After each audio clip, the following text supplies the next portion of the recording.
সারা দেশে কমিটি কার্যক্রম স্থগিতের পর বৈষম্য বিরোধী ছাত্র আন্দোলনের নামে কেউ আর কোনো অপকর্ম করতে পারবে না।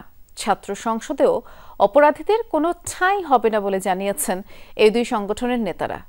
কিন্তু চাঁদাবাজির ঘটনা জানাজানি হওয়ার আগেই কেন ব্যবস্থা নেওয়া হয়নি, অথবা কি করেই বা তারা সংগঠনে ঢুকলো, এমন নানা প্রশ্নের উত্তর খুঁজেছে সহকর্মী লামিয়া তিথি।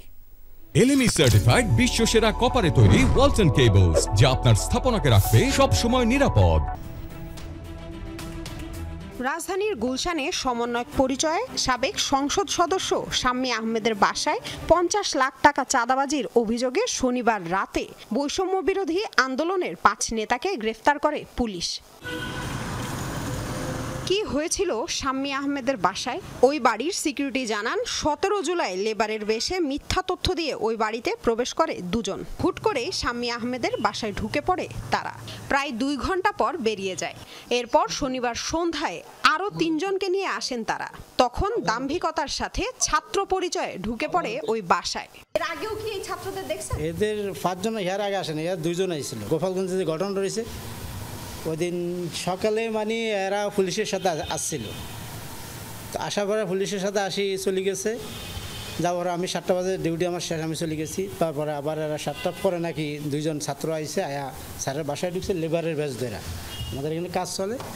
আমার গার্ড হয়ে জিজ্ঞাসা করছে যে আমরা কই যাবো, আমরা একতলা কাজ করি ওখানে যাবো। ওখানে বলে যাই, পরে ২ তলা গেছি। বিষয়টি জানাজানি হয়ে গেলে শনিবার রাতে ৩ জনকে বহিষ্কার করে বৈষম্য বিরোধী ছাত্র আন্দোলন।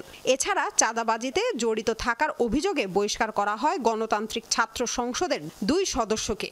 রোববার সন্ধ্যায় কেন্দ্রীয় কমিটি বাদে সারা দেশের কমিটির কার্যক্রম স্থগিত করে বৈষম্য বিরোধী ছাত্র আন্দোলন। বৈষম্য বিরোধী ছাত্র আন্দোলনের কেন্দ্রীয় কমিটি ব্যতীত সারা দেশের সকল কমিটির কার্যক্রম আজকে থেকে আনুষ্ঠানিকভাবে স্থগিত করা হলো।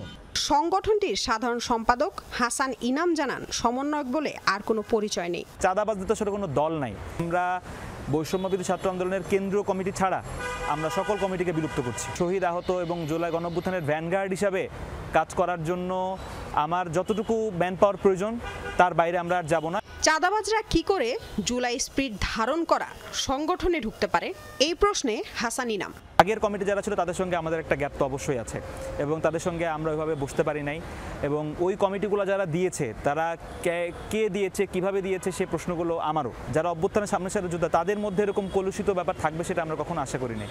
কিন্তু এইটার সুযোগ নিয়ে কেউ আন্দোলনে ছিলও না, কেউ এটার সুযোগ নিয়ে যেহেতু এই প্ল্যাটফর্মটার একটা মূল্য আছে, এটাকে ইউজ করে কালকে এই যে ঘটনাটা ঘটছে এটা ঘটেছে। গণতান্ত্রিক ছাত্র সংসদের ২ সদস্যদের বিষয়ে সংগঠনটির মুখ্য সংগঠক হাসিব আল ইসলাম জানান, এসব কর্মকাণ্ডে জড়িতদের কোনো ঠাঁই হবে না তাদের সংসদে। আমরা আমাদের সংগঠনটিকে যেহেতু নতুনভাবে শুরু করেছি, অনেক সময় অনেকেই এই ধরনের অনুপ্রবেশ করেছে আমাদের সংগঠনের মধ্যে।